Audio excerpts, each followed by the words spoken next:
ചൂടോടെ പുറത്ത് AC കൂട്ടിയാ അറിയാത്ത പണിക്കൊന്നും നിൽക്കില്ല, ഞാൻ ആക്കി തരാം. ഓക്കെ, ഞാൻ തണുത്തോളൂ. എന്താ മനസ്സുഖം, എന്താ തണുപ്പ്.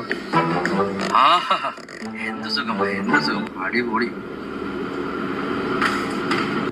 കടം വാങ്ങിയാൽ തിരിച്ചു തരാത്തവരുടെ ലക്ഷണങ്ങൾ.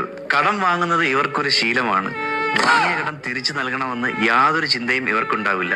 നേരെ മറിച്ച് നമ്മളെ പറ്റിച്ച പോലെ മനുഷ്യത്വമുള്ള അടുത്ത ആളിനെ തേടി ഇവരിറങ്ങും. ഇവരുടെ വിഷമം കേട്ട് പണം കൊടുത്താൽ കൊടുത്ത പണം തിരികെ ചോദിക്കുമ്പോൾ ഇവരുടെ കഥനകഥയും നമ്മൾ കേൾക്കേണ്ടി വരും. ഇവർക്ക് മറ്റൊരാളുടെ പണമാണ് ഉപയോഗിക്കുന്നു എന്നുള്ളത് യാതൊരു ചിന്തയും ഉണ്ടാവില്ല. മൈൻഡ് പോലും ചെയ്യില്ല. വാട്സപ്പിലോ ഇൻസ്റ്റാഗ്രാമിലോ പെട്ടെന്നൊരു ദിവസം ഒരു ഹായ് മെസ്സേജ് വരും. 2-3 ദിവസം വളരെ സ്നേഹത്തോടെ സംസാരിക്കും.